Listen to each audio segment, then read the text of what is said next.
We good? We're live at 5. I can have this. It's not 2 o'clock yet. It's not 2 o'clock. No caffeine after 2 for you? Not 200 milligrams at 2. Today is October 16th. Let's do the recap of October. Even though October's not done yet, we're going to do my recap, my last archery elk hunt of the year. And then we're going to roll right into some Q&A from IG that I posted earlier this week. We answered some of them on YouTube, but like for YouTube ElkShape. But there was too many. And I was like, that's podcast material. Let's go. And then I'm going to have my friend Tyler Denham here to give his 2 cents. And we'll go from there. How are you, Tyler? Good. How's life? Pretty good. Just got off shift this morning. So 48? 48. Did you get a call right before it was time to go? Sure did. I also had a meeting this morning, so. Do you get paid for the meeting? Yeah. That's cool. That one I do. So. Is it a captain's meeting? No, it's a training committee meeting. So, you're on the committee. Yeah. We're working on figuring out training topics for the next year. Well, let's dive in. Let's do it. So, October. October. I came home October 30th. No. I'm sorry. Wait, that's not right. I left Idaho September 29th when it got dark. Uh-huh. I had one more day on my tag, Yep. and I didn't even hunt it. Will I regret that decision? Absolutely not. I spent so many days in Idaho this year. Yeah.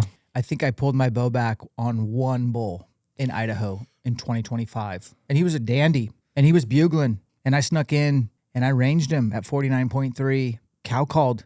He stopped, ranged. And I even had like this perfect tree blocking his view of me, so I drew my bow back undetected, and all I had to do was just lean a little. So I leaned out. He already took another step. So I'm at full draw, and I just got too much debris blocking him, and he's a big 6. And he's literally, as the crow flies, 400 yards from that avalanche bull you helped me pack out a couple of years ago.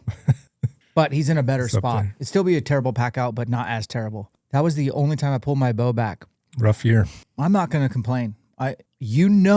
Signing up for elk hunting, that it's hard. You throw public land in there and just a bow, blame the weather. Say that there was no rut. Say that there was too much pressure. Too many people. Too hot, too cold. Too hot, too cold, too rainy, too many people. The elk aren't rutting. Whatever it is, yeah, I totally get it. That's public land elk hunting. It's not, I can't remember a single public land hunt that just was like, it went perfect from the time I stepped out of my truck. This was no different. Yeah. And I know that it can all change in 10 seconds. That's why every day I wake up just as motivated as the first day. I try just as hard as I did the first day. And I always come home at the end of the season going, I did everything I could. So the outcome is what it is, but the effort was there. I think people need to hear that. Yeah. Did you pull your bow back on any elk this year? I did not, but I only had one that I saw within shooting range, and I called him into 30 yards, and That's a chip shot for you. He was, except for he was North Idaho, so I had no.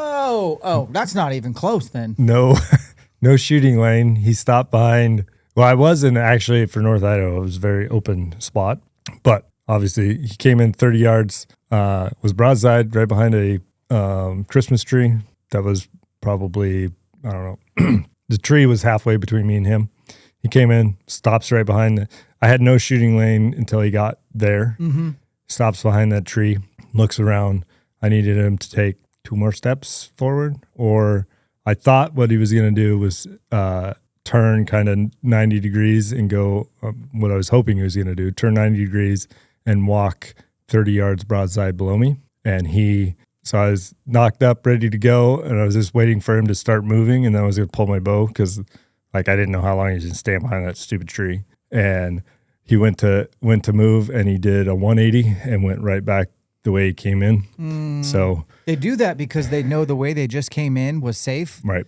And the 180 and go out the way that was safe. Right. So I was hoping though, because I'd called him in, I saw him raking a tree at 40 or 50, whatever it was. But in North Idaho, you can see bits and pieces, but that's through the maze of everything. And so I could see him, and then I'd called, and I had his cows to my left, so I couldn't move from where my position was, because there was an opening to where the cows were. Yes. The cows were like 80 yards to my left.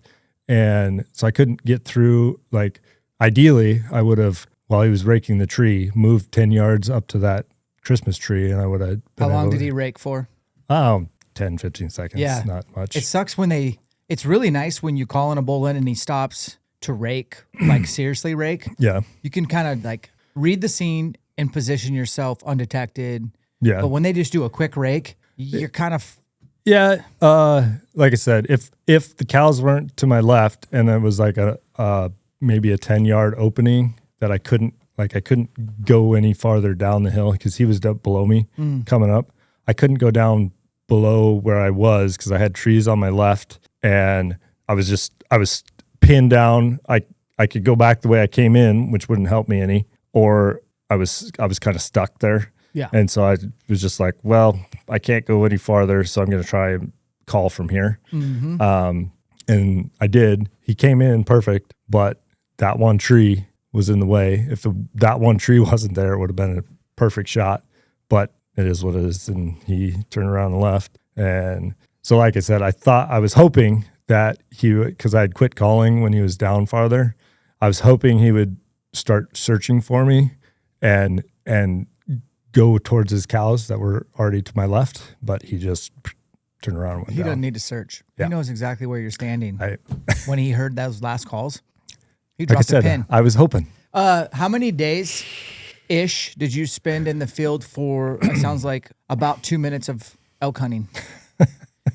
I had off to go hunting, I think, the 17th through the end of the 30th, whatever that is. About 13 days of elk hunting, and you had one really good encounter. Yep. Okay. That's public land life, man. Yep. Would you hunt North Idaho with the bow next year based on how this year went? Yeah. Okay. Fair.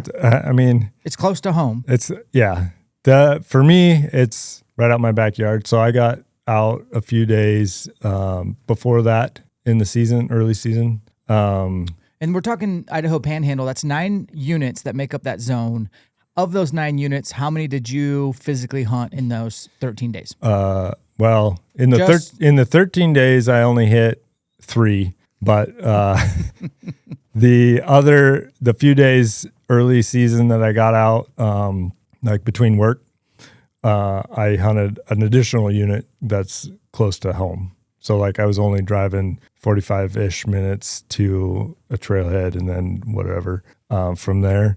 And bumped elk, like there's elk in there. I know there's elk in there, but there's not as many, and there's a lot more hunting pressure. And so it's not like a place I'll go if have time off to go hunting.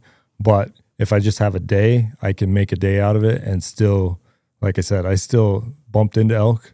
They were just early theseason. They weren't talking, like literally bugle from the top of the ridge, walk down maybe 50, 100 yards and bump them out of their bedding area. Just because I didn't know. I knew there was elk in the area, but I didn't know exactly where they're at. And that's what it is, hiking, like hunting thick stuff. So I'm not a huge fan of the thick stuff. No, it's not my favorite hunting to do. But again, like you said, it's close to home, so I can get out more. And plus, like in those 14 days, I did come home a couple of times. Like my daughter had a birthday party in there. I came home that morning.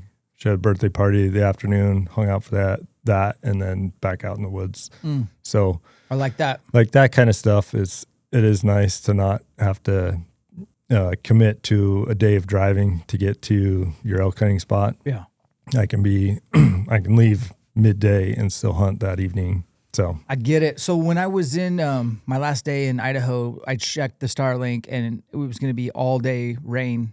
Well, it was going to start raining that night. Yes, it rained up here. And then it was going to rain all day on the 30th, and then the 1st, and the 2nd, and then on the 3rd, it was going to turn to snow. And on the 4th, it was going to potentially snow on and off. And then on the 5th, it was going to be like possible snow, but still a really big cold snap. Mm-hmm. We're getting Arctic air coming down. And so I made the decision. I hadn't been home since August 27th. So on September 29th, I hunted all day, and then I was like, I'm going to drive home tonight. That's not a very close. No. It's a long drive, but right. That's a day. It's a day of driving, basically. I told Alicia, hey, I'm coming home. It'll be about 2, 3 in the morning. I'll try not to wake you guys up. And so I did that. I got home September 30th, and it was, raining in Post Falls. Yep. But it was nice. I immediately jumped right in back. Didn't work. I just took kids to school, went to soccer practices, soccer games, caught up a little bit in between all that here at the house. Took a ton of gear out of my truck that I didn't need, retooled for colder weather hunting. Mm-hmm. And then I think on Sunday, October 5th, I had my son spend the night at my dad's. My daughter was at a soccer tournament with Alicia over in Montana, and I loaded up and drove to Montana. Mm-hmm. I got to Montana around 1 o'clock as far as kind of hitting dirt road. Okay. And when I was driving... Afternoon? Yeah, 1 o'clock in the afternoon, dirt road, and I could tell it snowed pretty good in the mountains.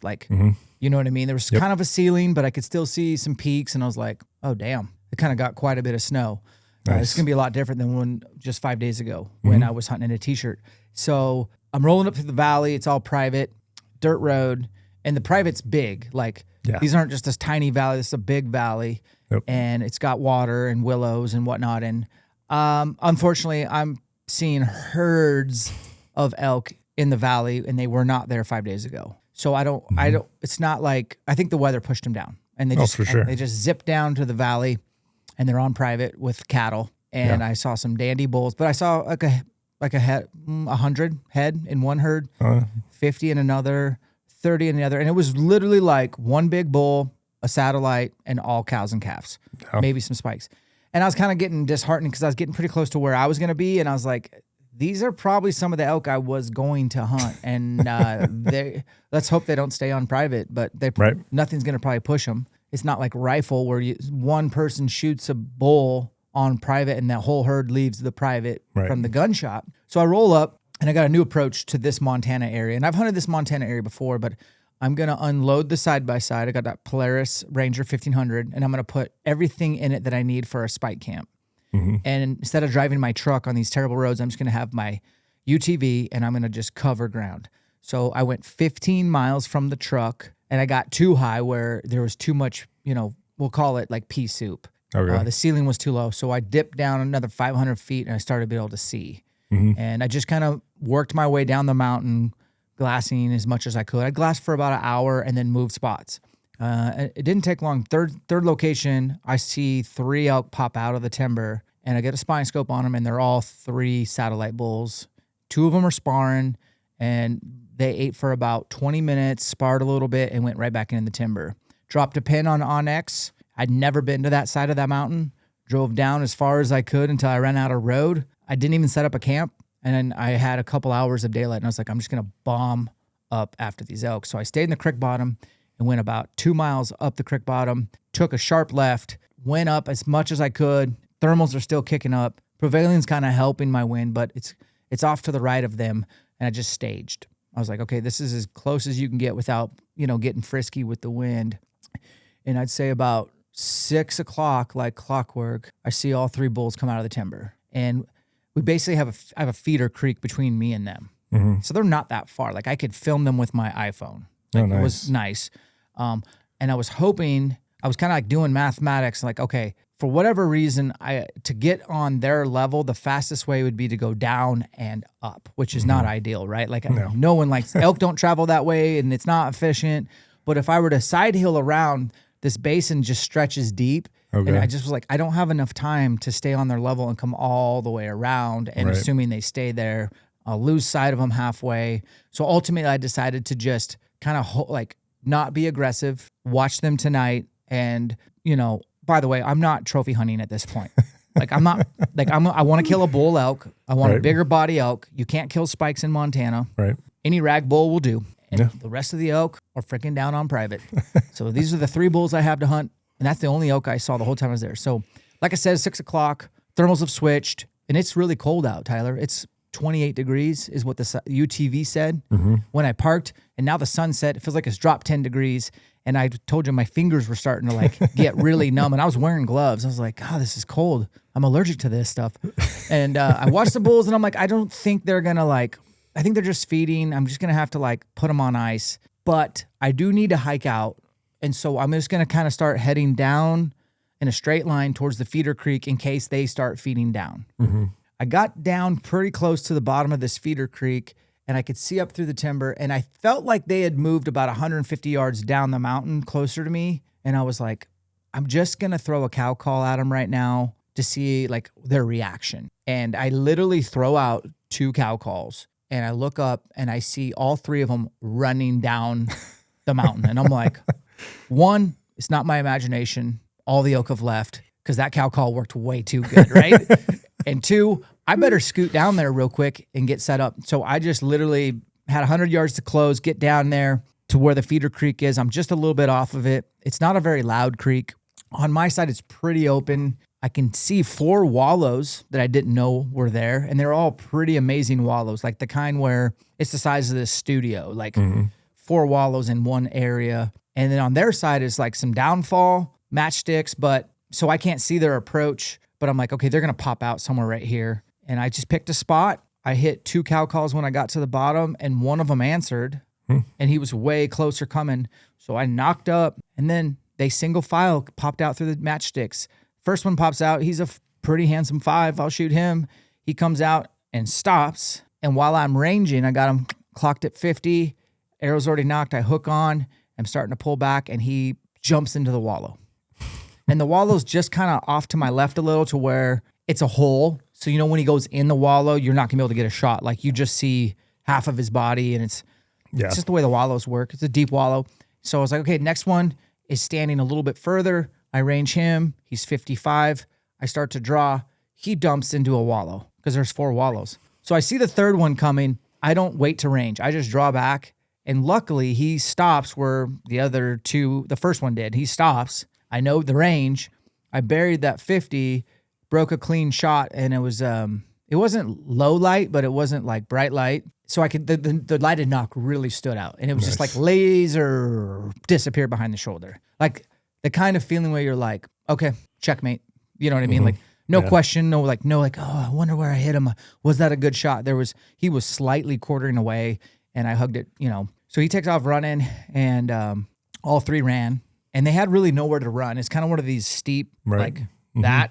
So he either could run down the creek past me or up. So he ran up out of sight, and I didn't give him much time. I just walked over, saw the arrow in the dirt, picked it up, all the colors you'd want on your veins. The knock's still bright. Shout out to you, by the way. A key up lighted knock is the brightest of them. That was a recommendation from somebody on Instagram. Really? Yeah. Well, whoever you are, thank you. Because, I said this on a YouTube video recently, like the 30-06 one, the Kosakomu, the Deep Power, the Key Up, they're all made overseas. I don't know if they come out of the same factory, but to me, the Key Up seems to be the one with the best tolerances and the brightest and the price point to where I'll run them and just change out knocks literally once a month. Just throw them away. It was like $2, $3. Yeah. Versus if I'd bought like Nocturnals or Halos, those are like $10 to $15 per knock. Right. And then when those break or those don't light up, I get really mad. You know what I mean? So anyways, basically didn't wait for dark. I was just like, I'm gonna start blood trailing him right now. And I shot him with an iron wheel single bevel with bleeders. He went standard, solid. And he made it about 75, 80 yards, but all uphill. Yeah. Which was crazy. And he was double lunged. So a couple times it just seemed like not a bucket, but like somebody was pouring blood out just yards at a time uphill. So like my headlight, I'd shine up and I'd just see like a straight line of blood all the way up for about 5 yards. So I got a really good blood trail with the iron will. They don't go far with that broadhead, and it was good. I'd say I got probably, I don't know, realistically 5-6 inches behind the shoulder on the entrance, and then pretty tight to the shoulder on the X. Like I said, he was slightly quartering away, and mid body. So got up to him, thanked the good Lord, realized I'd been hunting. I left my house that morning and I was already cutting up an elk. I was pretty stoked, man, because we do go through 2 elk a year minimum, like no question. And so with one down from Utah, I really want to get one more elk just for food. Like I hunt for food. What a weird thing. And I wanted to get started right on him. So I took a couple pictures. I shot him with the new bow. I always realize I can't like really show any of this content until the new bow comes out, which I think I want to say November 12th. And I don't know if I'm supposed to share that, but I think Wednesday, the day after Veterans, is when it's going to drop, the new bow. Okay. We'll get you one this year. So cut him up solo, butchered him, broke him down, and then I took out the rear and all the loose meat plus my gear. And the pack out was probably 3 miles one way. Yeah. So down to the main creek, bushwhack through willows, hop on into a pretty good like hiking / game trail. Nice. And then it's just straight down to my side-by-side. Got to my side-by-side about midnight. It was so cold. That was miserable, by the way. I don't know why, but I had a lot of gear with me, and I wanted to bring out as much meat as possible on my first trip out. That's kind of like my rule of thumb is like, you're the freshest, you've been resting for 5 days, you just killed an elk. Every load after is going to be harder, so just take as much as you can. I might have took a little bit more than I wanted to, but finally made it back to camp at about midnight 30. Got the meat off, hanging. And remember, I had like my spike camp in the UTV. I'd never set up camp. And so I'm kind of at the end of this road, and I'm like, I grabbed a canvas cutter too. So I just threw the canvas cutter out, threw the solace inside of it, pillow, went to bed. In the morning, I just kind of unzipped, and I looked at my boots, and there's just ice crystals all over my boot. Ice crystals all over the canvas cutter. Dude, it was like single digits. Yeah. And I was like, this is what Tyler meant when he said you don't have to worry about flies, bees, or your meat when you rifle hunt. I felt like I was rifle hunting. Yeah. So it was super nice. I got up, had coffee, hiked back, got to the bull. I don't remember what time, but pretty early in the morning, and pretty pumped about the fact that in my truck, 15 miles away, was my Glock 20. And my bear spray. And as you know, I'm in Grizz country, and this is the time of year where grizzlies and black bears are a pain in the ass. Yeah. They will steal your food. Like as soon as October hits, that's when I'm concerned about bears stealing meat. You know, more so than any other month out of the year. So I'm like, all right, Dan, let's approach this meat with a little more caution. And I didn't stage the meat away from the carcass. Like it's right next to it. So I kind of came downwind. Yeah. Just to not like jump anything. And I didn't make any noise. And I got to where I could glass the carcass up from a couple 100 yards away, and nothing was there. I was like, okay. But I'm an idiot. I don't leave that in the truck. But I did. I was in a hurry. I was getting out to hunt. I just got there. I grabbed both shoulders and the head. Didn't bring a saw, so I just cut off the lower jaw. But I usually cut skulls off, skull cap. I didn't have a saw, so I got to carry out the whole head. But that trip was not as miserable as the first. And then I came back for the last load. It was just the rear quarter. Okay. And I was like, piece of cake. Yeah, I was done by 2 or 3 o'clock in the afternoon.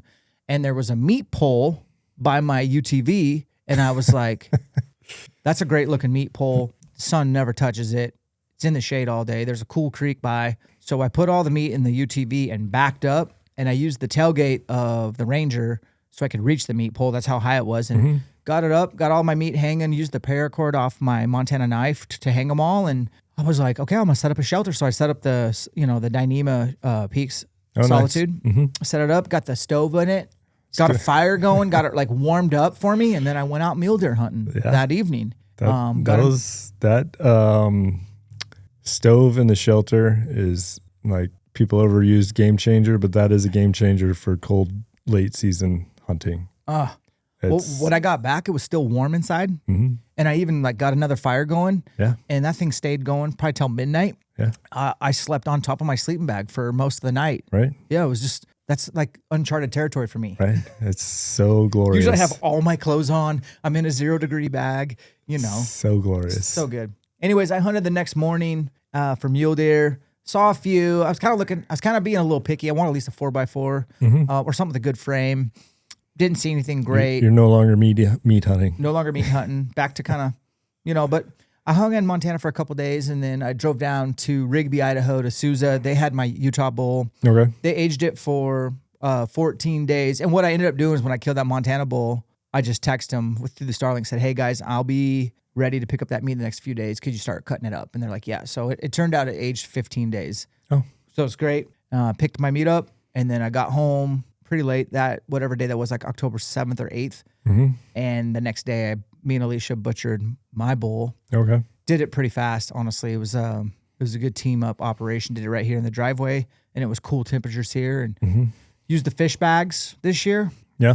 Made a YouTube video about it. Saw a couple comments that I was like, oh, I should probably talk about it. But so the fish bags work great, and they're designed for transportation purposes only. So if it's early September and you kill an elk, you're not going to put them in a fish bag for the rest of the week while you help your buddies hunt. That's not, you'd want a Yeti 210 or what I have, an Arctic 145, probably two of them. What do you have? You have an Arctic. I have the 145. You can't fit a whole elk in one. No, not. I think you probably could if you debone the entire thing. Correct. But I don't prefer to debone. Right. You could also bring a generator and a small freezer and freeze each quarter and rotate through and keep them in the cooler and back and forth. It's just a lot of maintenance while you're trying to hunt or help your buddies get their tags punched. So the fish bags are designed for me for like, if I kill, I'm going to deal with the meat, and this is for transportation. So I want to preface that. I tried the Deltic, this Temu one. Can't remember the name. Damn it. And then the Baku one. And the Temu one was $99. I bought two, and they're big. They don't have a drain in the bottom because they're truly for fishing. Okay.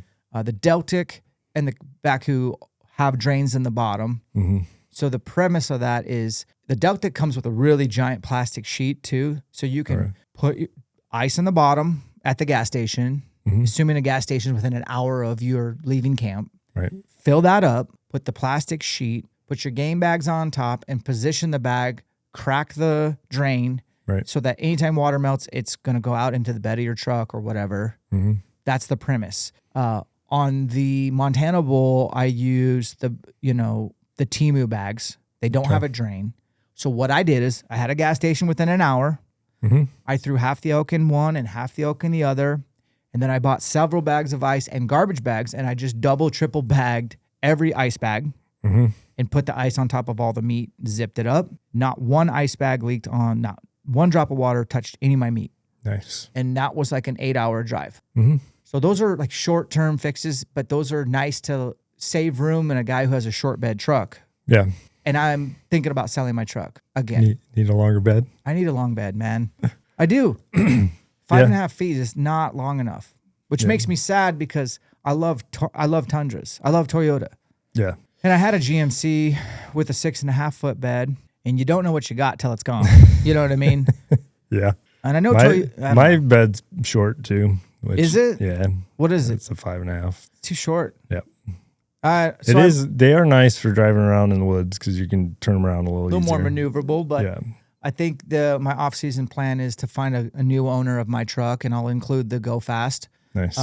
I've already called Go Fast to say, hey, if I sell this truck, do I need to give you back your Go Fast? And they're like, no, you can keep it. And I was like, well, can I get another Go Fast? And they're like, well, we'll get you a break on one. And I was like, fair, because I love that setup. So anyways, so that's kind of my recap for October. And then it doesn't pay me to say this, but I had two individuals, in fact, reach out and say, hey, if you're coming to Colorado, I'd like to help you. Tell me what unit you're going. It doesn't matter. You can borrow, I'll pick you up at the airport. You can fly in. I'll pick you up. I have an extra, I have a UTV. I have time off. We can use most of my gear. And I just want to help you elk hunt, your rifle hunt in Colorado. Wow. 2 different people. And I'm just like, that goes against everything in my, you know me. I hate being helped. It's a pride thing. I'm not sure what it is. But the one guy was so convincing. I was like, all right, let me talk to my wife. And then I talked to my wife. And my wife was green lighting me to do this. But I would have had to book a ticket like 2 days. Because I had already told her I'm not going to Colorado. I'm just going to walk away from 17 points burned on this unit. And it's not even that good of a tag. It's a good tag, but not. It's a first season rifle tag in Colorado, which are hard to come by. And the rut was really delayed there this year. So it probably would have been good. But I just was like, I've been gone. I've missed soccer games. I've missed, my wife's been running the house by herself. I just felt guilty. The dad guilt had reached the ceiling. No elk tag in this world was worth it. Even though my wife was saying green light. Yeah. I've been married to her long enough to read between the lines. And I'm glad. And so yesterday was opening day in Colorado for my tag. And I'm burning 17 points, 17 years. That hurts. It's all right. I'm walking away from it. I'm very happy to have 2 elk in the freezer. That was my goal. That's really what we need for meat. And that's the recap. Questions? Nice. I don't have any questions, but I do want to give a caveat on your if you do get elk down in September and it's warm, the fish bags will get you're going to have to look into finding a cooler to put it in. And a lot of the butchers will allow you to pay a fee to hang your meat in the cooler. So do you know what the fee is per day usually? It depends on they can make up their own fees. So I think I've paid as little as I don't know, $10 or $15 a day. Yeah. And then it goes up from there. Yes. So it's probably more like $25 a day. Should you have that kind of worked out logistically before you leave? It wouldn't be a bad idea. It's kind of like those who kill an elk really too far and they need a packer and they're scrambling. Yeah. You're going to want to do those. Packer is definitely something you need to have figured out before you go. Usually within a few hours of most elk places, you can find a cooler that you can just put your meat there. Sometimes even convenience stores might have a cooler that they have, if it's in a elk hunting mecca. Yeah. They'll have small town stuff. I've done the old grocery store in the back of a grocery store in New Mexico in 2006 with my dad. Yeah. And it was just simply got lucky, asked the manager, got permission. Right. It was kind of an elk mecca area, so this wasn't like a foreign idea to them. Right. But really good advice, Tyler. It would be good to know beforehand, but if you find a lot of people, you may not plan on that. Depending on weather and whatnot, that's something you probably want to look at, and you can easily transport the meat in those cooler bags to that place, hang it until you're done hunting or your buddies are done hunting and you're ready to make the trek home. Yeah. And then go pick up your meat, and it's going to be all pre-cooled, and then it will, I think you probably could get a couple days out of those cooler bags. Agree. For your travel home, especially if you're coming from back east or whatever. And they're really easy to clean out, and then they fold up storage-wise. Mm-hmm. The Deltic probably was my favorite of the 3 because it does have the drain. It's got the most robust zipper. It's kind of hard to zip when you have meat in there. Yeah. And then it had these handles in the bottom that the other ones didn't. Right. So I could kind of move it by myself in a pretty decent price. And they make a 170 quart. That's the one I would recommend, the bigger one. Is that the one you use? Yeah. Okay. So you could probably get 2 and still save yourself a few $100. I think a Yeti 210 is $900. Yeah. My Arctic was probably $400 on Amazon, maybe more. I bought my Arctic right when they first came out, and they were significantly cheaper. Thanks, Tyler. You're welcome.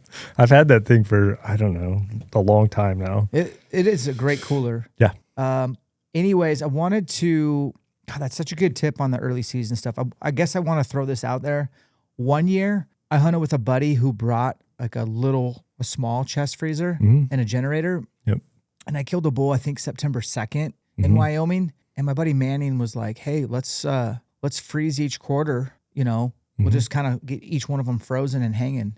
And it only took a couple hours per quarter to get them frozen. Okay. And we got them hanging. And then I just had to keep an eye on it while we helped him try to get his elk. And that was pretty handy. I know Allwine does that. I have a little chest freezer, extra one. Yeah. It doesn't take up much room. I have a generator. Yeah. It's not a bad way to go. It's not, especially if you're coming from back east and you're going to pull a trailer anyway. Yeah. That's a really good option. The other thing I've done, and this is still in October, where it is getting cold at night, but depending on where you're at, if you get the meat hanging up in camp, obviously out of the sun and all that stuff, in a shaded spot, cool spot. But during the day, I've thrown a sleeping bag over top of it to kind of keep it cold during the day, and then you can pull it back off at night. So that sleeping bag will insulate and keep your meat cold, and I've done that. And obviously, it's not like summer or like super hot temperatures during the day, but it was still getting upper 60s, low 70s during the day. Yeah.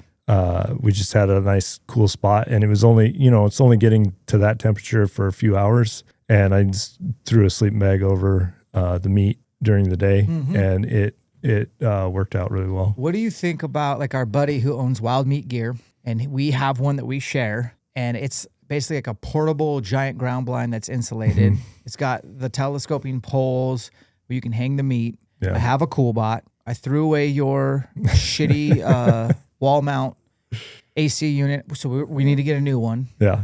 But is that just too much to bring to the mountains? To me, it seems like it.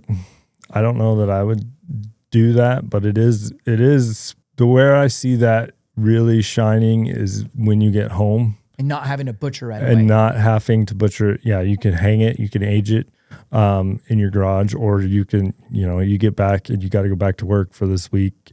You don't have time to butcher it right now. You can throw it in there, keep it cool. It allows you to butcher almost like a quarter a day. Yeah. After work. Last year we aged that Breaks bull I killed in that wild meat locker for over 14 days. And I am going off of what Alicia says. She says that's still the best tasting elk I've ever got. Nice. And it's the aging. Yeah. It really makes a difference. Aging does help. If you can kind of augment the aging by, once you do freeze it, before you consume it, you can pull it out and let it age in your fridge. Yeah. If you don't have the time to age it on the bone, aging on the bone is going to be your best option. You'll lose the least amount of meat that way. Yeah. But that is, if you're in a tight spot, that is another kind of workaround. And see, my schedule was so slammed that I was like, I thought about busting out the meat locker from Wild Gear and then just running to Best Buy and getting an AC unit, but I didn't. I just decided to butcher it in the driveway with my wife, and plus it was a younger rag bull. Let's just get it done. Yeah. And I'm glad we did. Okay, so I have questions to answer, and I'll have you help me answer them. This is from Instagram. Sounds good. And we'll finish there. Okay. Hey guys, interrupt this podcast to tell you about our partner, Black Rifle Coffee Company. This is a veteran-ran company. Evan Hafer established it in 2014. And if you're like me, coffee is life. Well, we have a discount code for you, ElkShape 20. Throw that in at your checkout. Maybe you want to get some new swag, some hats, RTDs, or of course, coffee. You can also check out their subscription where you can dictate the types of coffee and the cadence delivered to your doorstep. You'll never run out of coffee again. Black Rifle Coffee Company, discount code ElkShape20, proud sponsor of ours. Back to the pod. Hey guys, we're going to interrupt the pod today to bring you a little information about one of our new partners, Latitude Outdoors. I've been looking for a saddle partner for a long time, and I've been very picky. I finally found the one. Latitude, they're out of Michigan. They're just a bunch of regular blue-collar dudes who get after it for whitetail.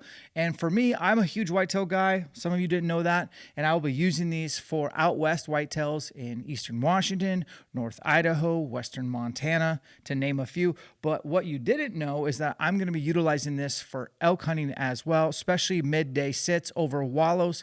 Instead of taking a nap on the side of the mountain, I'm going to scurry up any tree I want at any pinch point, funnel, or wallow, and hopefully stack the odds in my favor when it comes to punching that out west elk tag. Same thing for spring bear over bait. A lot of times I've only had one tree stand set up for bears, and when the wind is wrong or the prevailing's off, I can't sit it. Now I can sit any tree at the bait that's appropriate for the current wind. And thermals and prevailing change a lot in the mountains, as you guys know. So getting elevated, super lightweight climbing sticks, awesome platform, the Maverick saddle. Check out Latitude Outdoors. Back to the pod. Today's podcast is brought to you by Wilderness Athlete. They've been a partner of mine since 2006. These guys are a supplement company, not a marketing company. They're out of Arizona. And these are the supplements that I take not only in the field, but year round. During the off season, you won't catch me without creatine, HMB. And in the field, I'm always taking Hydrate and Recover. They have multivitamins, fish oil, joint support, meal replacements, post-workout protein. Head over to wildernessathlete.com, throw some stuff in your cart, enter the discount code ElkShape. It'll take 20% off. Again, this is a great brand. They're not a marketing company. They are a supplement company made for hunters by hunters. Back to the pod. And we'll have you come back, Tyler, once you're done with you got rifle hunts coming up at the end of the month. Yep. You'll be with all your family, kind of doing that cool memorial hunt for your dad, and all the family will be great. All right. Charles Pappas asks, what's the chances of you doing an over-the-counter Colorado hunt with me? Well, Charlie, I know Charlie's one of the most fitness beasts you've ever met. I met him at an ElkShape camp. I'll be doing an over-the-counter Colorado hunt only because I just burned 17 points not to even hunt. So, and I'm not playing the points game in Colorado anymore. So that's looking good. And then the only deal I'm going to make with you is I'm really making it with myself. I need to be able to do your challenge, which he accumulated 1,000 calories on the assault bike in 1 hour. Wow. If you say wow, then so I'm screwed. Like that requires, like, Charlie, you're a savage, and I'll never, like, I don't know, man. That's a mental grind. I'll do it for an hour, but I don't think the number's going to show 1,000.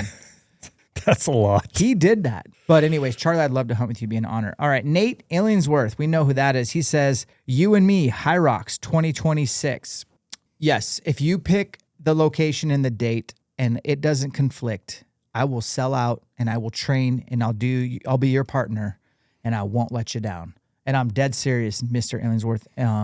That'd be good. And then he also wanted to know if he could elk hunt with me next year. And I told him, if you like suffering and if you like making elk hunting way harder than it needs to be, I'm your huckleberry. Next question.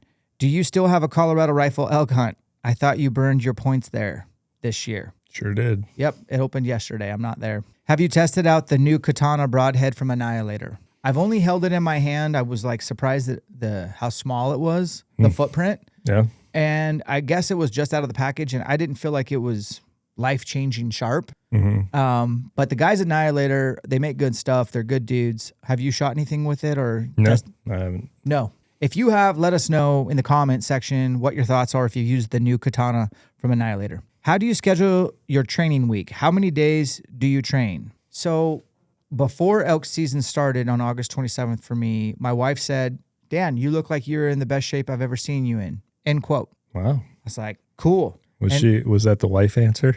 No, man, she was shooting me straight. And I was like, okay, I do feel like I'm in the best shape. Seriously, I feel like I'm in the best shape. Not like CrossFit Games competition shape where I was in my 30s and strong, but like I just felt like really good. Yeah. And I told her, obviously the knee surgery really like made fitness and rehab the all-time most important thing in my life. And I just kind of carried that all the way till elk season. But the thing I noticed about this year that I did different is I didn't train as long as I normally do in a training bout. My workouts were between 25, 40 minutes. Everything? 5 to 6 days a week. Most of my days off were 1 day off a week, literally not doing a damn thing physical. Like I did not break a sweat, no active rest, none of that bullshit. You know what I mean? Just like, I'm not working out today.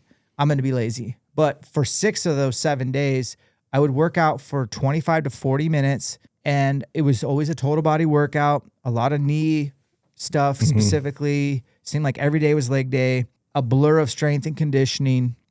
And I never went home like exhausted. Nice. And I never woke up really sore or wrecked. And I feel like I just take my foot off the gas pedal intensity a little bit and add a little more volume. So I'm going to try to get back to that. But right now, I can hardly move. I've done 4 workouts since I've been back, and I feel crippled and sore and miserable. In fact, yesterday, there might have been my first time drawing my bow back. I looked like a 12-year-old boy trying to pull back a 70-pound bow. So, 6 days a week, total body workouts. We do ElkShape training, and all our workouts are there. Give it a shot. It's month to month, pay as you go. Stop when you want. Never stop. Can we get another in-depth, long build video? Absolutely love those and learned a lot. Yeah, we will. We did one with Justin Grimes a couple years ago, and I think it was like an hour-long bow build video. Very little editing, just kind of kept the cameras rolling. And it did really well. People seem to really like that. We'll do one with Michael Allman. I like that kid. He's really technical, does things. He's really OCD, and it's good for those that want to learn. What are your thoughts on building points for a trophy elk unit, 20-plus point draw units? It's going to take you 20-plus years. Yeah. You better have some elk hunting experience when you draw that said 20-point-plus That would be a mistake to show up a rookie elk hunter with. Yeah. So, well, my thoughts on that are I'm going to hunt every year. And if you're looking at a 20 plus draw, that's like down the road. So like you're picking a state basically that you're not going to hunt for 20 years. And then you're going to hunt elsewhere until you draw that tag. Yeah. That's my thought. So my situation right now is Utah is probably the only state I have 18 or 19 points for. Haven't drawn. Should draw at some point. Could be another 20 years. Don't know. Mm-hmm. Other than that, it's just like I don't really have any long-term lofty draw goals. It's just where can I get an elk tag and how soon can I get one, and I don't care. Right. So I don't know. If you're able to afford a hunt where you can like maybe just buy your way through the 20 years of waiting, but that's getting harder and harder to do. But I'm with Tyler. Find somewhere you can hunt almost every year and become the best elk hunter you can be. And at some point, maybe you'll draw that tag and you'll really be able to take advantage with your experience and knowledge. 1,000 shots through with the V3X29 at 70 pounds with zebra strings. That's Matthews. And his speed is not dropping. Better than gas bowstrings, ? I never had great experience with zebra. When Matthews started doing match strings, they changed some process, and I started like really having a much better experience. I have match strings right now on my current bow, and then the rest of my bows all have gas. I've got a set of ghosts, and then I have, what do I have on my Lift X? It's the one that's like adds speed and doesn't stretch, and I have no idea. It's like I can't remember the name. Oh my gosh. Well, I'm a loser. Anyways, really like that one a lot. But strings are important. Just, I would say whatever you're running, just make sure you're checking your speed, quarterly, your poundage, your holding weight. And if you start to like deteriorate and lose some of that over time, then get some new strings. Or if you're like Tyler and you go hunt North Idaho brush bowls for a couple weeks, pretty sure you're going to need new strings, because that brush will eat your bow alive. Speaking of which, I need new strings. Figured.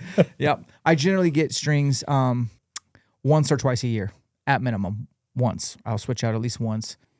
It's like the Gas System X. That's the name of it. Okay.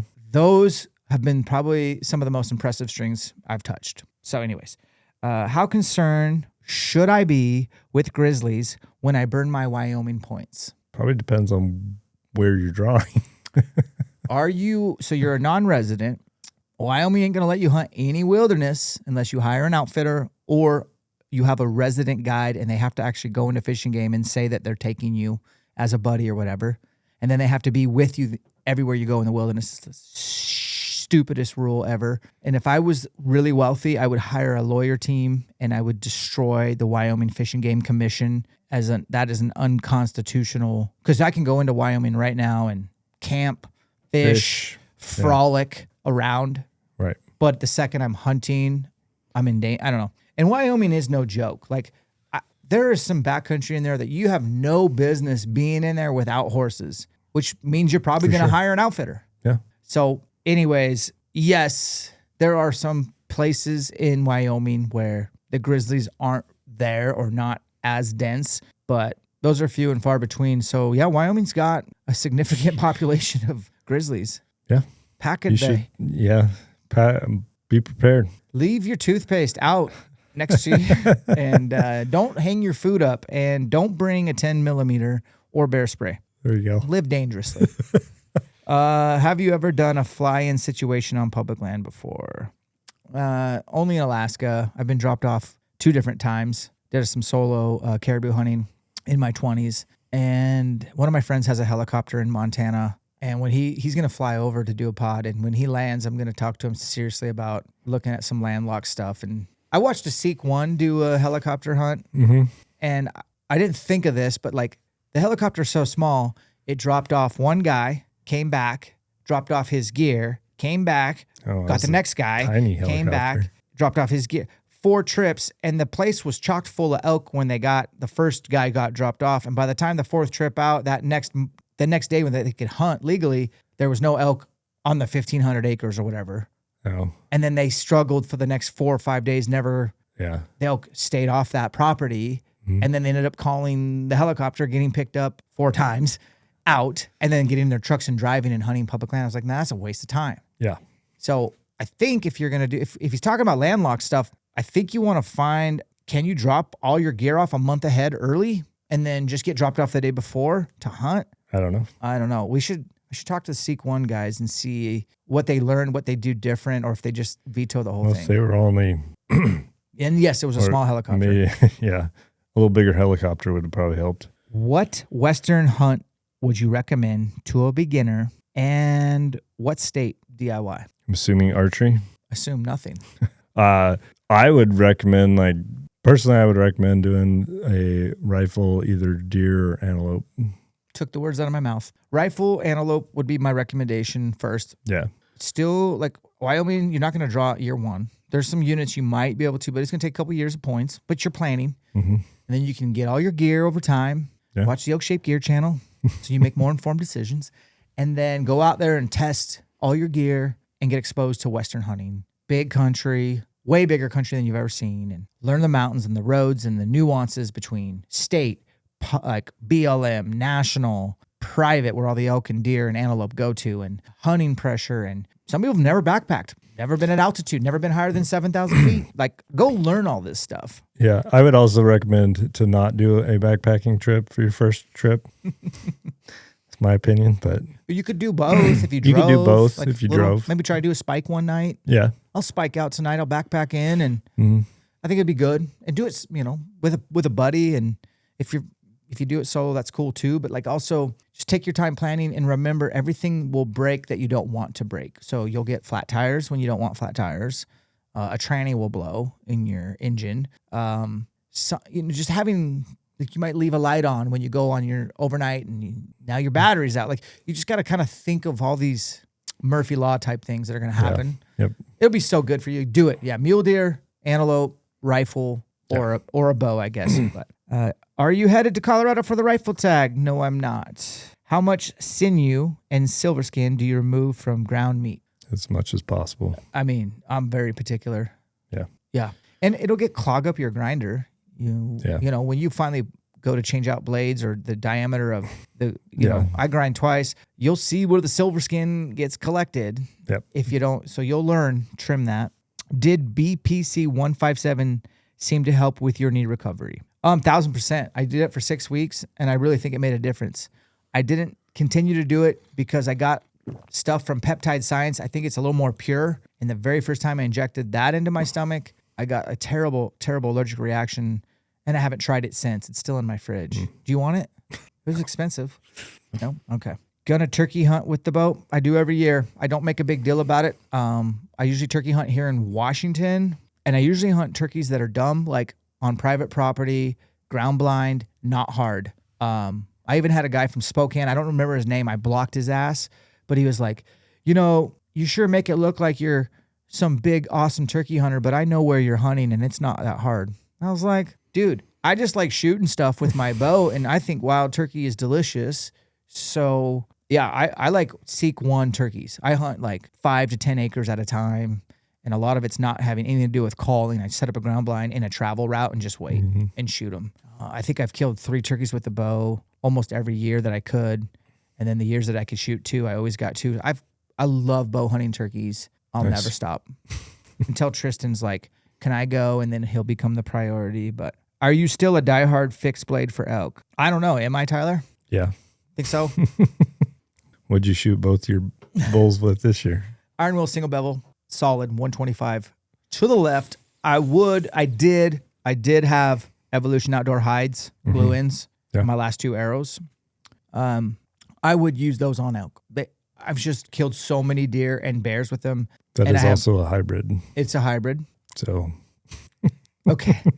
There you go.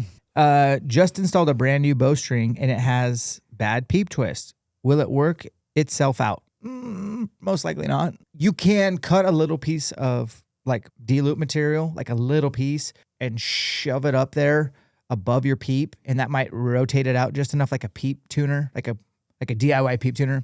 And then you can even serve it in a little bit. Get some arrows through your new strings, a couple hundred, and then that peep should just twist more and more and more and then find its home. And then you should be able to probably take your string, put it in a press, take the bottom of your string and twist it however many times you need to.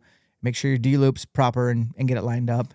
Worst case scenario, you could cut your D-loop. I'm sorry, you could cut your peep out and take it out and reinstall it. Make sure that you don't, get the strings together. But like a lot of times I've noticed like the peep twist happens when maybe you first put the peep in and then you set up the bow. That's always kind of a mistake. I always put the peep in very last once I've gotten center shot, kind of got where I want to tie the D-loop in. And you'll notice if you take a peep and put it in the string and then slowly move it up higher and higher and higher, you're just going to make it twist more and more and more. So there's ways around it, but typically you can get away with just a press in the bottom part of your cam, that string, because one turn moves at least amount. Or that little paracord trick is like a DIY hack for straightening it out like a peep tuner. Mm-hmm. But yeah, it won't work itself out. And it will be so annoying. How to find a hunting partner, Tyler. How do you find one? If you have brothers, they're the best. Tell me about your brothers. Why are they such good hunting partners, man? What makes a good hunting partner like your brothers? Oh, geez. They got to have same ethics as you, same kind of philosophy of hunting, I guess. And then match up your willingness to do what you need to or not, so that you're not, one person's not wanting to do one thing and the other person's like, no, I don't want to do that or whatever. My brothers will, I've killed an elk by myself, texted them, and they both came out and helped me pack it out, like from their house, drove out to where I was. And I didn't expect them to, because it was like just whatever. But and my one brother had to work the next day. And so he left, it was late when we got it all out, and he left, drove back home, slept for, 4 or 5 hours, and then went to work the next day. It's somebody that has that mentality that will drop everything, they're like, okay, you got something, so I'm not hunting today, I'm helping you pack out that. And yeah. I like it. So I guess it's very hard to find somebody like that. And you got to do some test runs with them. If you don't want to find this out on the mountain. Right. So if you're on a hunt, it's a long ways from home, and your hunting partner suggests to sleep in or wants to go to town often, or you find them driving to the little place where you get 2 bars and they're just on the phone with their girlfriend or wife and they're homesick, or the second they kill and you drop what you're doing and help them get all the meat back to the truck and they're like, cool, see you later, I'm going home. These are things you don't really want to experience. So test them out.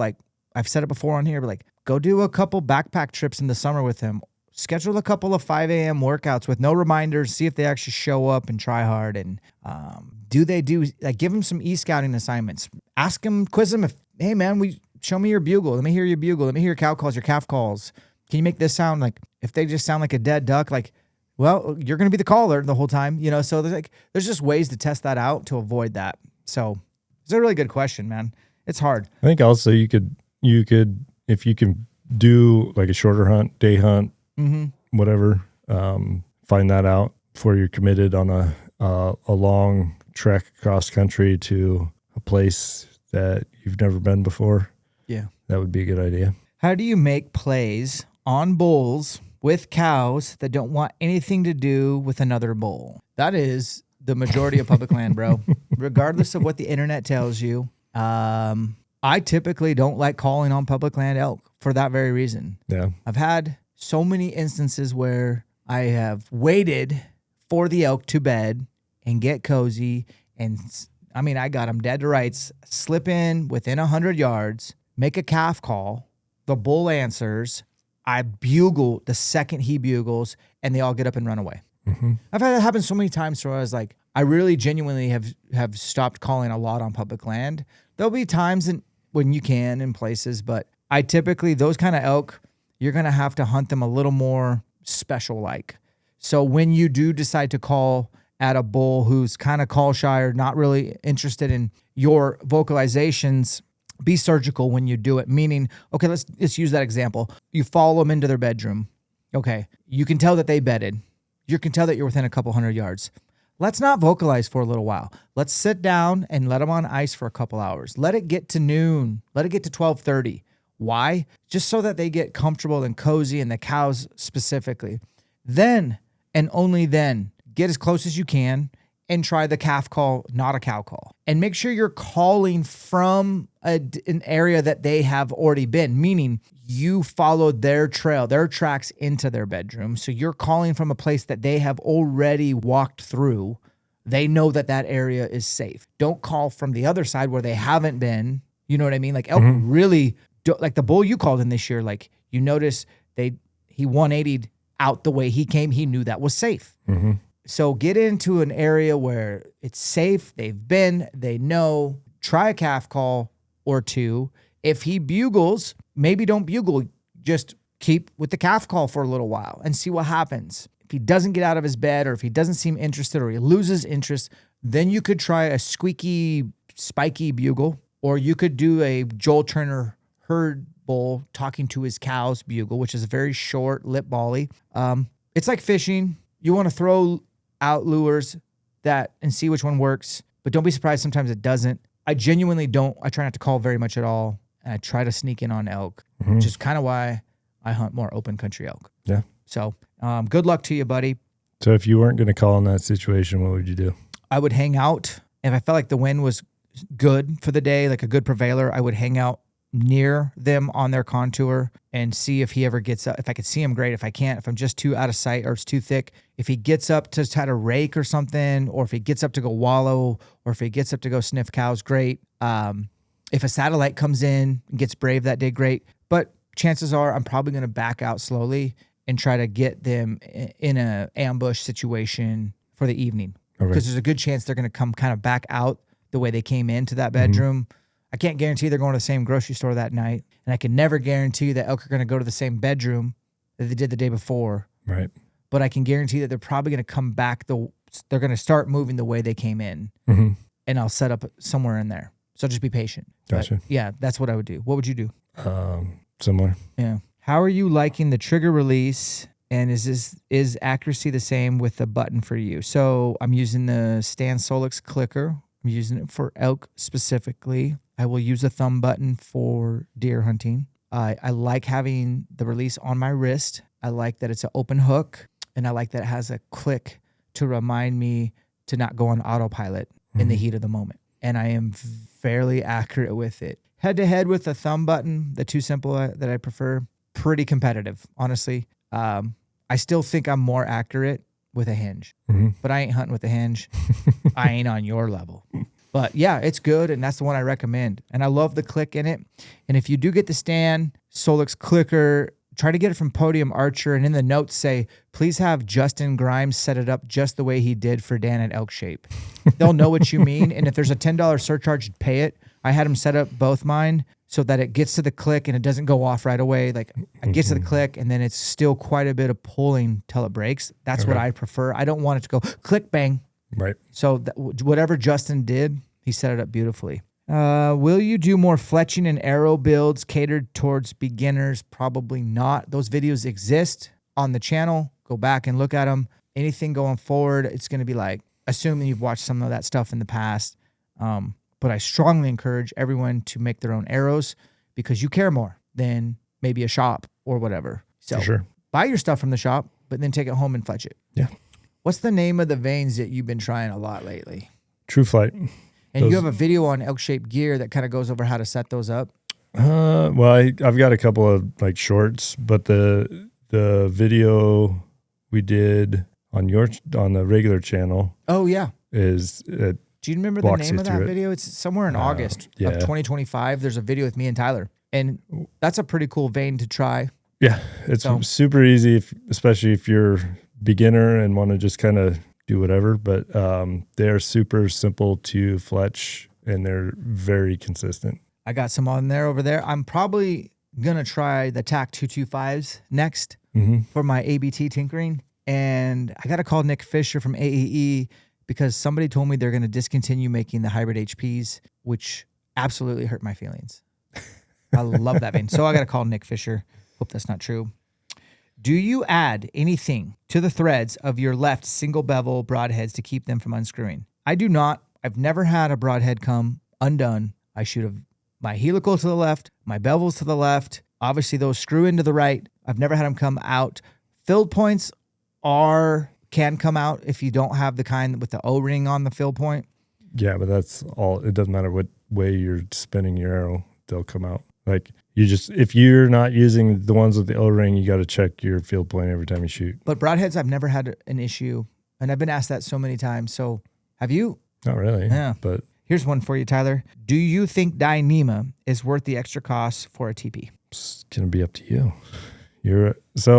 To save weight costs money. Dyneema saves you weight, and so it depends on how much you're willing to spend to save that extra weight. And if it's in your budget and that's what you want, then yeah, it's worth it. If not, if you're on a tighter budget, you're gonna Sil nylon, baby. Sil nylon. Like it works. It's not as good as Dyneema, but you save a significant amount of money. And so if that's not in your budget, then that's the route you should probably go. For someone brand new to bow hunting, Tyler, how do you plan your first hunt with zero experience? That's a long question. And I'm not going to allow you to do a long answer. So it's got to be the shortest, shoot. Cut to it. Just do it. I think that's honestly, go make a fool of yourself. Go make mistakes and learn from them. The other thing I would suggest is beg, borrow, steal from somebody you know that is a seasoned bow hunter doing some sort of adventure hunt, and tell them, I will be your camp bitch. I will make breakfast and coffee for you every morning. When you kill your elk, I will be your pack mule. I can make elk sounds. I can help call in an elk for you, and just go get mentored and take notes. I think a lot of people get like, oh, I couldn't get an elk tag this year. Dude, I would go elk hunting every year the rest of my life, whether I have a tag or not. Not mean I'm going to go out and poach. I mean, I'm like going to go, well, what do you have? I'm going to go help you. Yep. Like, I just love the experience. So go get some reps with somebody. Yeah. UV slider 2, worth the money. That's not a question for me. I thought they lowered their price a little bit, or like they kind of like, you can buy this or this part. I think it's a really good site. Honestly, I'd considered running it. I have one. The questions of worth is always like, you're asking the wrong guy. I will buy whatever I need for archery. Yeah, and the question of worth is very much in the eye of the beholder. Because it's a great site. For some people, it is worth it, and for other people, it's not. The pluses are the ergonomics. If you're running a Matthews, the bridge lock is great. The light that they have on it now, if you can use a light, it's great. USB-C, it holds a charge. You tap it, I think 4 times, and it goes through different brightnesses and then turns off, flashes at you. I love 15 thou. That's a great sweet spot. I would probably, like, their vertical version is still, the stem is thick, if you will, where all the 3 pins are shared. So it does part of that, blocks your view when you're using the second or third pin. I don't love that side picture, so I'd rather go horizontal. I like their bubble is level. I like the cartridge system. Everything seems to be approved upon. It's good. It's really good. Those are all positives. What canopy do you have on your truck? I have the Go Fast canopy. Mm-hmm. Out of Bozeman, Montana, made in the USA. They're very nice. They're expensive. You're going to pay once. You're going to cry twice. But it's really awesome. What are some helpful safety tips for the backcountry, Tyler? What kind of safety are we talking about? I don't know. Don't get struck by lightning. Yeah, that'd be a good one. Dude, those poor kids. Did you hear about that? No. In Colorado? 2 kids in their 20s got struck by lightning on an elk hunt. Oh. And they got one. It's no good. It's no good. And I think they were really high, and a storm came in quick. They were in the San Juans, southwest Colorado, some nasty country. And so take lightning serious. Yeah. Anytime, especially Colorado is pretty famous, not famous, but they do get that kind of weather. Yeah. And you have to be prepared. So like if you're almost daily in the afternoon.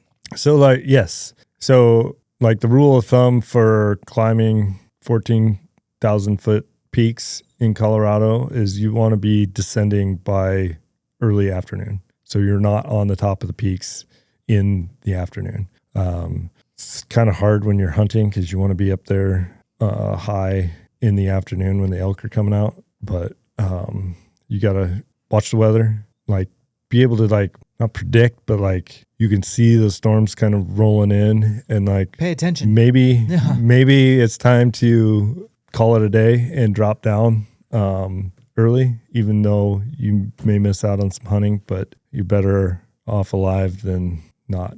Yeah, I think that's a great point. Like, pay attention to the weather, whether it's through your Garmin InReach or literally you see something brewing on the horizon. It won't take it long to get there. Yeah, Mother Nature does not care. I think also just don't be afraid to like drop down. Absolutely.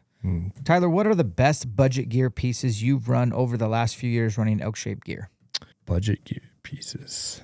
Well, my honest opinion is I do think that Black Ovis makes some of the best products for the price. Again, when you're talking budget, it's like what kind of budget are we looking at? And but if you compare some of the Black Ovis products to other big brand products, they're very competitive in the quality and usability for significantly less money. There's three categories I won't do budget stuff on. Weapon. Now that's just me. Yeah. You can kill stuff with a non-flagship and be just good to go. For me, I want the best I can get. Boots. For me, I want the best pair of boots that are going to last the longest and never give me foot problems. And number 3 is backpack. I want to have the best backpack that it has everything about it. The way the pockets are, the way that the zippers are, the way that I put stuff in it, the way I take stuff out of it, the way that it fits, the way that it rides, and the way that it carries meat. Yeah. Anything else, I'm willing to, have mediocre or less than ideal brands. Yeah. So I think for sure, just know where you're at on that. And then also give yourself some grace. Tyler, you're old. And I'm older. I've been accumulating gear slowly over time for years, for decades. Yeah. Yep. This will not happen overnight. No. And you can do it over time and do it the smart way and pay cash. Go-to way to make coffee on the mountain. Take it from here, Tyler. Are we talking backpacking? He said on the mountain. So you cover the mountain, I'll cover the tailgate. The mountain would be some sort of instant because I'm not carrying some way to brew my coffee on the mountain. I've literally drank coffee with you on the mountain so many times. You bring little Black Rifle coffee sticks. You got what, jet boil? MSR Pocket Rocket. And a couple cups. Yep. And in the afternoon, it is a morale booster. Yep. It is a performance enhancer. Yeah. I do think that the tea bags that Black Rifle are a little better than the sticks. Agreed. I don't know if they still make them. I don't know. I use the sticks at the tailgate in the mornings, but damn, if I'm ever back at camp, it's pour over time. And I brought a pour over. I made so many pour overs this year. It's just a treat. I like the AeroPress. Yeah. Yeah. That's been my go-to. Well, I use it a lot at home or at work. Yep. But it works really well for camping. What is your best advice in life? I am Spanish. I don't know, man. Love your neighbor as much as you love yourself. Love God with all your heart. Faith, family, fitness. Know your priorities. Tyler, what do you got for him? Love God. Love people. Amen. Why Parallel Pro over the Easton 5.0 or even the RIP TKO? Well, Brandon, I did answer this one on YouTube. The Parallel Pro is what all the pros use to win archery tournaments. The Parallel Pro is the one arrow that Easton makes that I've found to be in the 4mm category that has the greatest tolerances, the most consistency through spine around shaft. I literally don't knock tune them. I order a bunch of them. I shoot them. And if I'm shitty at archery and I hit the dirt or something hard, I bend them. They got to go right in the trash. They're not known for durability, but they do punch through animals, and they're very, very, very, very accurate. It's a great arrow, and it's not a budget arrow. I have killed stuff with the Easton 5.0s. I love an Easton 5.0 with a hit and collar from Easton. That's a perfect marriage, and it's got a great GPI, so you can beef up the front end with a big old cut-on contact, whatever. The RIP TKO, great arrow. Used it for years. Love it. All three great options. So really, there's not a bad one you said there. It's just, I think the Easton ones, I mean, it's really nice and saves me a lot of time, and they're really consistent. So that's probably why the pros use them in all the tournaments. So it's a great crossover arrow for hunting. Best spot and stock tip for mule deer that you could think of, Tyler? What is that? I answered this one on YouTube, so I'm going to say the same answer. I don't know. Dude, it is something you will learn over time. So I said on YouTube, I'll say it again, give yourself some grace. Like you're going to screw stocks up. Yeah. But eventually you'll become very surgical. You'll start paying attention to what is this the first bed that the mule deer made for himself and laid in it? They usually don't stay in those beds for very long. A couple hours and they're going to get up and change beds. So when to make the stock? Where's the sun? Is it at your back, in their eyes? That's good. How much wind is blowing? Sometimes it's not enough wind, meaning wind really helps cover the noise you'll make. And if you ever looked at a mule deer's ears, they're huge. They can hear everything. So how much wind's blowing? How does the topography lay out? Should you shoot the mule deer in its bed or wait for it to get up? Should you throw a rock past the mule deer so they get up? Like all these things, you kind of have to learn your way. I personally don't want to ever throw a rock. I personally don't want to shoot mule deer when they're in their bed. I don't want to get too close to mule deer. Like 40 and under is like danger, too close. Funny story this year, I stalked a mule deer accidentally. This is a shooter mule deer in Montana. Like this is a non-typical buck that I would have loved to shot. I got so close to him that I almost stepped on him. He was 3 yards away between two rocks. I didn't know he went there. Like I saw him disappear. I gave him hours. I came over the hill to find him, and I'm looking and the wind is blowing like 20 miles an hour. Mm-hmm. And this is the only reason this happened. I'm literally glassing, put my glass away, look at my feet, and his rack sticking up between two. I'd been glassing over him for 15 minutes. And there he is 3 yards away. Spoiler alert, that was too close to kill. I couldn't get him killed. And I don't want to talk about the rest of that story. But that was a good question. Thoughts on key up, lighted Knox? I think we talked about them. Yeah. They're probably your best bet for budget. For sure. I've had nothing but good things, and I change them very often because they're affordable. Peptides, please cover what to take. Kind of covered the BPC 157 and the TB 500. That's the combination that I did. I don't remember the dosage. It's been over a year, but I thought it worked. And if you're having any issues with soft tissue or an injury, I would recommend it. I think more will come out over time, but it's worked real well. And what is my current peptide regimen? I don't have one. I'm not on anything right now. Why don't you shoot tack drivers? The 225s have my attention. I will be testing them this year for sure. I may end up shooting those next year. You are sponsored by Peaks, but have you ever tried the Argali? I have not. Have you? Nope. I've ran Seek Outside. Same. But not the Argali. Yeah. I know the Argali guy. His name's Brad, I think. He's a great elk hunter. He's from Idaho. Brad Brooks, maybe? I can't remember. I just briefly met him in Wisconsin at a thing, and I really liked him. He's a good dude. He hunts elk hard. How often do you swap out your bowstrings? We talked about that. At least once a year, sometimes twice a year. Tyler's going to have to switch because he hunted North Idaho, and it probably chewed his strings up. I'm buying a house. What gym equipment should I start with, Tyler? Plyo box and dumbbells. How do I have 6, 7, 8 more, 9, 10 more pages of this? 11, 12, 13. Okay, I'm going to start asking questions as fast as possible. We've been going an hour and 20 minutes, and Riley has to edit this, and he's going to punch me in the throat. And Riley's bad mama jamma. Did the inflatable coolers work well? We talked about it, and I would say I'm going to use them going forward. Do you ever process your own elk? I just processed that Montana one. I mostly prefer to do meat myself. Just like working on your bow, working on your meat, nobody cares as much as you do. Mm-hmm. How do you set up for a second sight tape for a further distance on a different pin? I usually one sight tape. Well, I think he's talking about having one sight tape for your top pin or whatever, and then another one for your bottom pin. Okay, yeah. So like there are a couple of sights on the market that you UV has one. 2 spots to put, and so on the UV one, what I did was I'd have like my top pin as my floater. Let's say it's like a 2 pin or 3 pin. Mm-hmm. My top pin could go from 20 all the way down to like, let's say 110.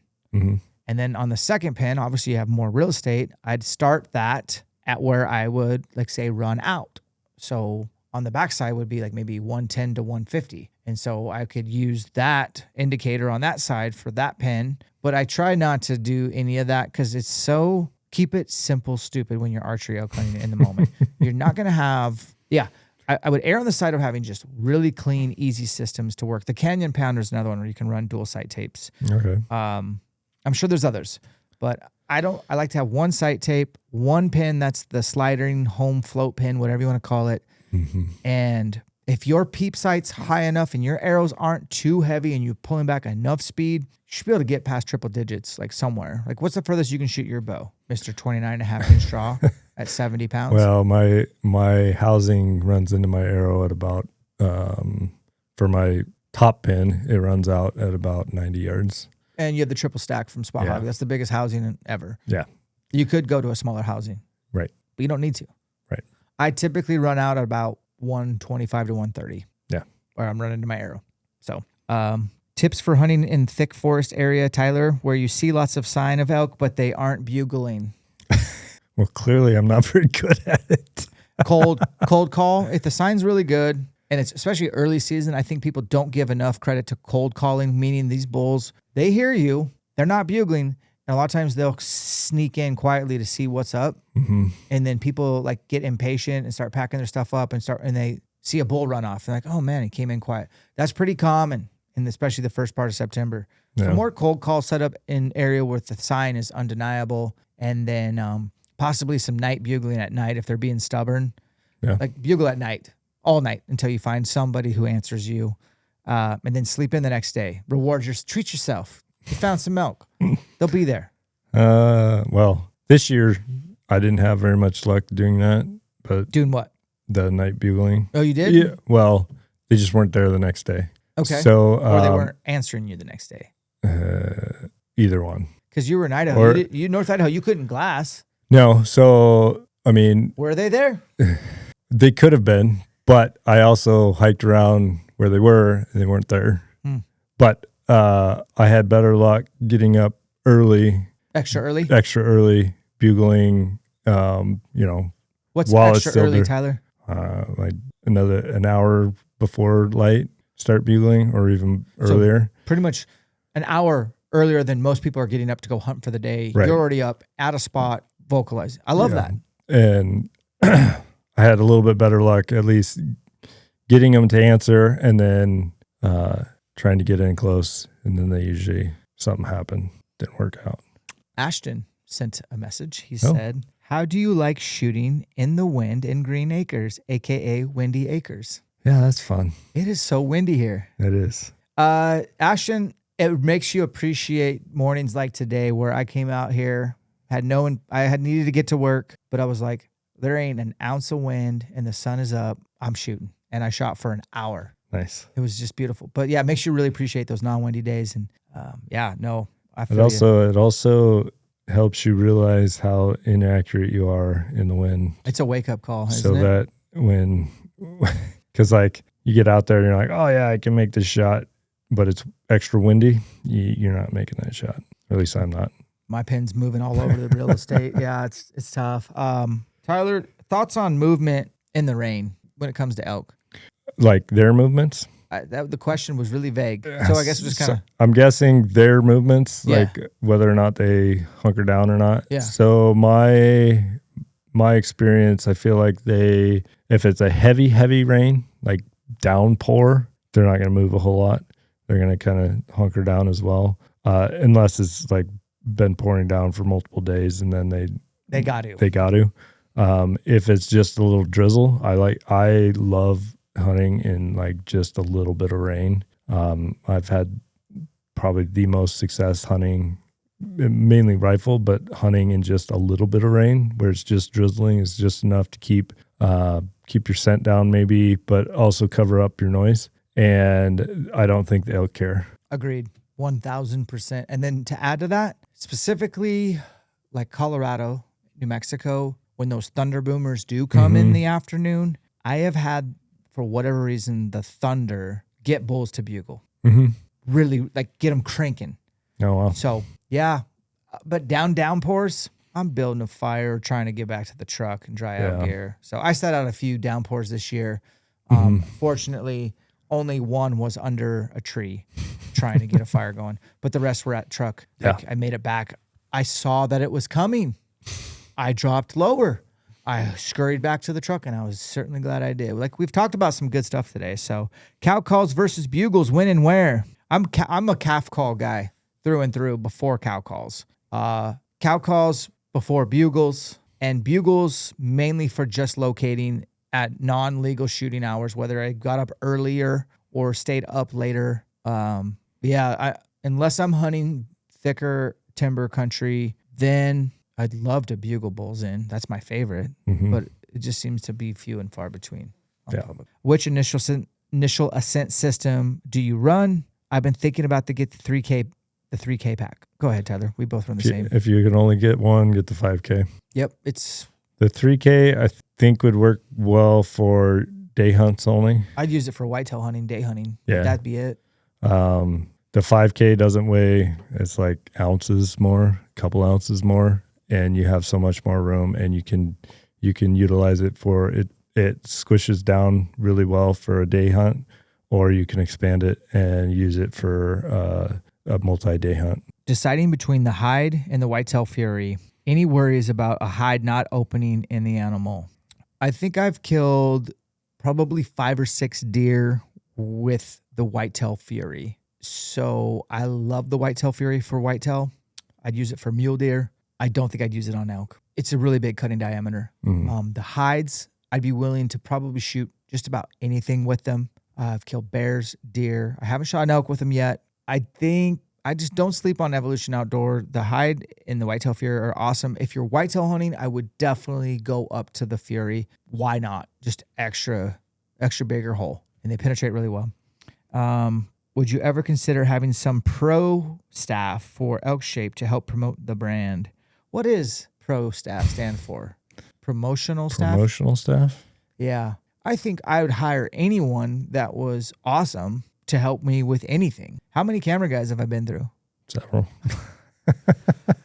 I need more help like on the back end, like editing, photography, videography, ideas, running social medias. Like Riley, he does the email marketing. He edits these pods. He builds teasers for these pods. He does business planning with me. I'm open for hiring. Definitely. Like, it's just got to be someone who straight up lives the brand. Faith, family, fitness, elk hunting, then career. That's kind of, but yeah, I'd love to. Email me, send me a resume. What's the best tip for someone hoping to draw an elk tag in Idaho next year? Well, they changed it. You have from December 5th to 15th to buy your hunting license for $185 and then put in up to 4 choices or 5, but you can put in with up to 4 people now. So you're no longer not being able to group hunt. Yep. It's just, I think it's, may the odds be with you. Yeah. It's going to be interesting to see where people, what their choices are for the first year. Cause there's no data to see how many people put in for what. Right. So it's just going to be a crapshoot of what. And they'll do secondary draws and thirds, like until they get all their allotment sold. But I don't know, man. I remember if I was 2 years ago in your shoes, I'd be like wondering the same thing. Cause Idaho is always a state that I've really enjoyed elk hunting. It is the steepest state. So I think there's a couple of things. I think there's going to be more tags available for people that just want to hunt elk, because you don't have to have an elk tag to put in for the special draws. Makes sense. Like, you can buy your hunting license, and like there was a lot of people that would go and get a tag. They didn't care what tag it was. December, whatever day it was. And then they'd put in for the draw. If they didn't draw their tag they wanted, they'd return the tag. And so it was essentially taking away a tag from somebody that just wanted to hunt elk in Idaho. And people wouldn't get tags that wanted tags. And these people that want just a specific tag were buying a tag and then returning it, essentially, because they didn't draw the tag they wanted. And so now those people can just, if you're just like, if you're back east and you're like, I only want to go to Idaho if I draw a good tag, then you can just do that. And you'll have a hunting license in Idaho. Yep. Which That's non-refundable, but there's no application fee. right. But there is. I mean, you got to buy a hunting license. That's- But yeah. hey, guys, if you don't draw an elk tag, you could always like put in for the leftovers in August. Or Tyler and I personally invite you to come up to North Idaho, specifically Unit 4, 6, 7, 9, 10, 10A, and come hunt wolves. Or bears. Well, really, I want you to. Yeah, I don't care about, but wolves. Come hunt wolves Yeah. and help us out. Help the elk out. We're gonna get through these, Tyler.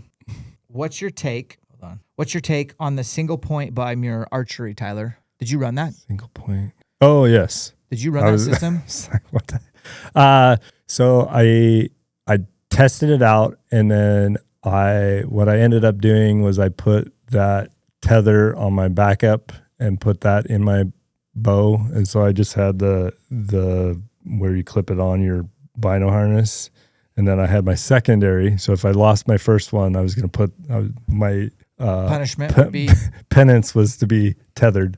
And so I put that in my pack, and then I just ran the way I normally do. I have my handheld in my bino harness. Yeah. And I never lost it, so I didn't have to go to the punishment. But the bigger reason why I did that is I need to figure out a better way to attach it to the shadow release, because there's not a really good So you spot. are using the shadow. Yeah, I use the shadow.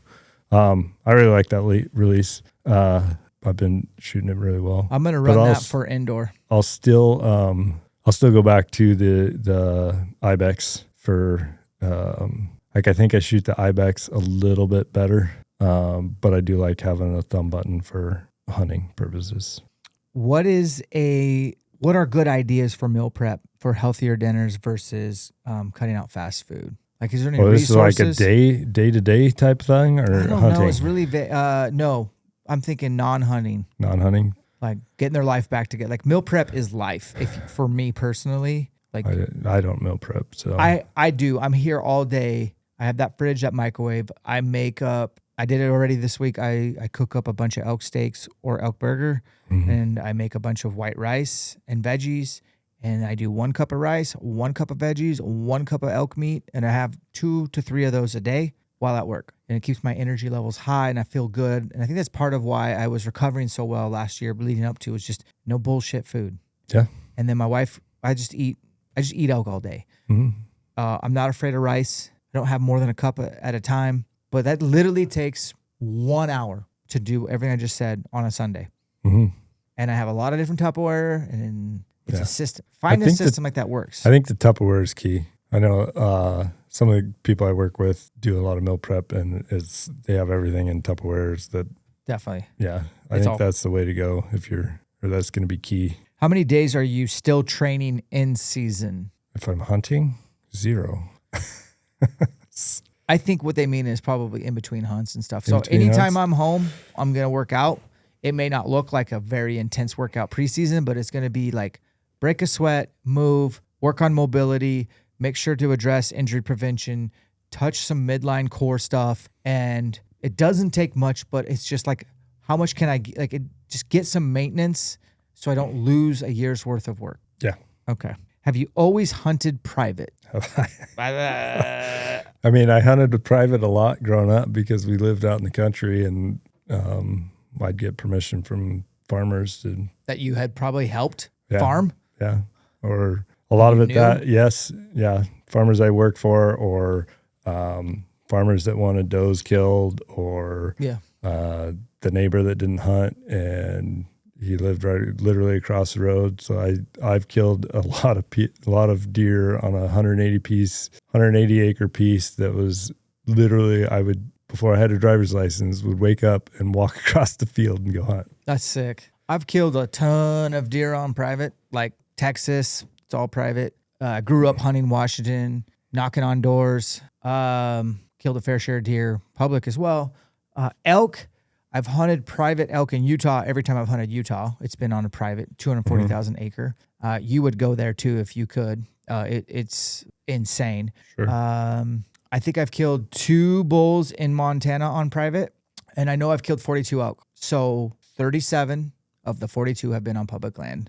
So I always hunt private. I have no shame in my game. I would love to hunt private is way more if possible. But I got love for that public land hustle, that grind. I just love hunting. So it doesn't really matter what. Like even just walking across the street before school and hunting that 108 acres, I bet that place is so special in your heart. Yeah. It's just what you did. It's what you could do. Yep. You do the best with what you got or what you've been given, and you be grateful. So, but private hunting is, I have no issue with how people hunt as long as it's legal, it's ethical, and you're transparent. Favorite camo pattern or brand, Tyler? All the solids I wear. Yeah, I wear mainly solids from Born Primitive, man. I do have some bottomland, which is good. I like that old school. What's your opinion on elite archery? I have no opinion. I haven't shot an elite in years, so I don't really have I've never really owned an elite. One of my good friends works for the outdoor group, and he sells elites. His name's Blake. We call him Thunder Mitts because he has the biggest hands ever. Such huge hands. And he's just one of my favorite people on planet Earth. But I don't know much about him. I think we're getting close to the end here. I'm just going to skim through these real quick. How often do you see a doctor for blood work physical? Twice a year. Good for you. Once a year for me. I'm getting close to that age where it's going to be like colonoscopy time. Getting old is awesome. Yeah. Just got the blood work done. We do have a podcast that we just did on blood work. I recommend everybody get it, regardless if you're an athlete or just a dad or a mom. I also recommend you get it if you're in your 20s, so you have a baseline, so you can manage all your stuff and get a health score. We have links over at ElkShape.com. Click on training, and if there's some tabs in there that you could find the link to the blood lab and the discount code through Sage Bio. Recommend it. It's not that expensive. Highly recommend, so you can measure manage. Peanut butter, smooth or crunchy? Ooh, probably crunchy. Yeah, probably never crunchy. Smooth. Ever hunting Alaska again? God, I sure hope so. I have some friends that moved to Alaska. I just talked to them last week. They're the Barkmeyers. Their stories are so amazing right now. They gave me the itch talking to them about their DIY moose hunt. Jason killed a 68-inch. Dang. Camus killed a 55. I think it was 13 trips. Yeah, that sounds about to pack a moose out. It was, those her are mountain Alaska. goat story is DIY mountain goat story is insane. Alaska's wild. I don't know. I'd like to get back. I tell you what, I'd like to rent a boat and fill it up with people like that are subscribers or just like ElkShape community and go come out of like Homer or Whittier. I'd like to do that hunt and just do coastline. It's just a transporter, so it's blacktail or black bear. Black bear. Just in the spring. I can't get to Alaska in September. It competes with elk hunting. What about October? Yes, I do it in a heartbeat. Or August for caribou. I watched Sitka film on the it's like Last Chance Moose, one of their newest ones they put out. And they put out some like really nice some high bangers. Quality I saw the thumbnail to that one. I haven't watched it yet. Yeah, it was. You would hate it. It looked miserably cold. Yeah, okay, I'm out. What's a good way to deal with altitude sickness that's not, besides spending extra days at elevation? Hike high, sleep low. So if you have trouble with elevation, it takes your body about approximately 3 days to increase. It takes your body about 3 days to produce red blood cells. Once you get to altitude, that time starts working. And so day 3, you're going to feel a lot better than day 1 because your body has increased the production of red blood cells, and now you're going to feel a lot better. The other, like what they all tell you for altitude acclimatization is hike high and sleep low. So you're going to go up to a higher altitude for the day, come back down so you're not having altitude sickness, and sleep low. And you do that for 3 days and you're going to be much more acclimatized. I tend to not have a much issue with altitude other than like, I remember the 3 days because several years ago, my brother and I went to Utah, left here. That night we were camped at 10,000 feet and I'm like walking up this hill and I'm like, this isn't that bad. This isn't that hard. What's the deal? And then day 3, it was like a light bulb. And I'm like, okay, it was just the altitude. And I'm good. That's awesome. I agree. Totally. This year was the first year I didn't get any dull headaches. Yeah. I was almost above 10,000 feet every day. In New Mexico, we were over 11. It was high. Never felt winded. Nothing. First year. Typically, I'll have a headache for a couple days. Drink more water. But you also, before you went to New Mexico, you were in Idaho at like 7-ish, probably. I did some scouting. I did a whole bunch of stuff. Yeah. So like that's where that initial exposure. You're starting to increase your red blood cells. And so now by the time you get to New Mexico, you're not going from 2,000 feet to 11. You're going 2,000 to 6. Idaho, I was never lower than 10. I was really high in Idaho. Okay. So you're starting that before you actually get there. Yeah, it was incredible. The other thing is to stay hydrated. Almost overhydrate, really. There's just you can't be like, oh, I'm so hydrated for this high altitude. Yeah. All right, I'm gonna go even faster now. I feel like I have so many questions. I don't want to do multiple episodes, but I don't want to leave anybody out. Okay. Does Josh Jones make a 4mm 30 grain insert or half out? Yes. How do you explain to someone that doesn't hunt how hunting brings you closer to God, Tyler? Wow. I think it's different for different people. So for me, like that's where it still takes me like 3 days for my mind to kind of clear out in the woods. And then it's like a veil comes off and now I'm just out there and talking to God and thinking about things, and I just feel closer to God there.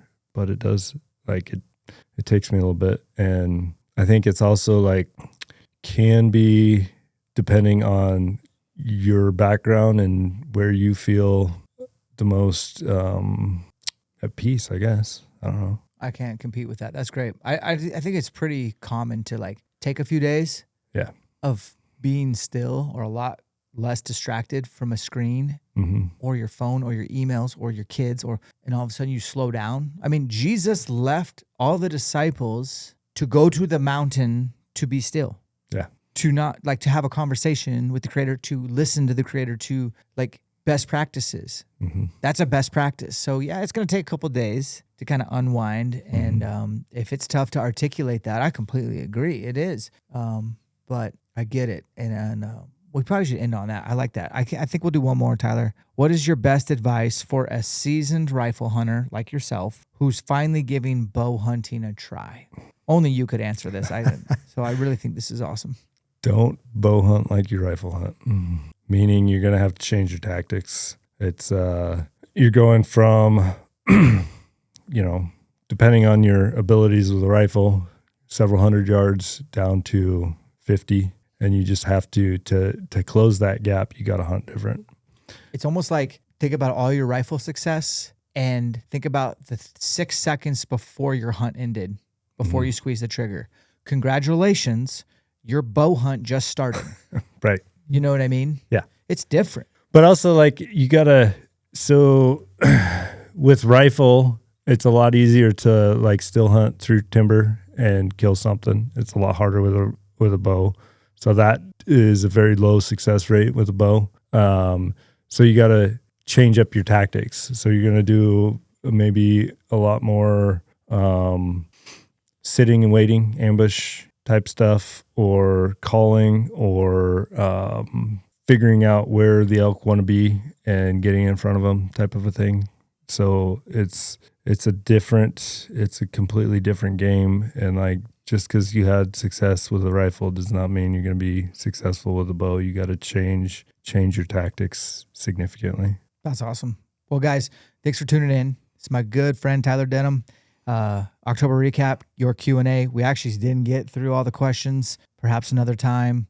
Appreciate your support. If you're watching this on YouTube, thank you. Hit the sub. If you're listening to this on like Spotify or iTunes, tap a review or a thumbs up, or do nothing. Just work hard in the name of better elk hunting and come back for more. We'll catch you on the next one.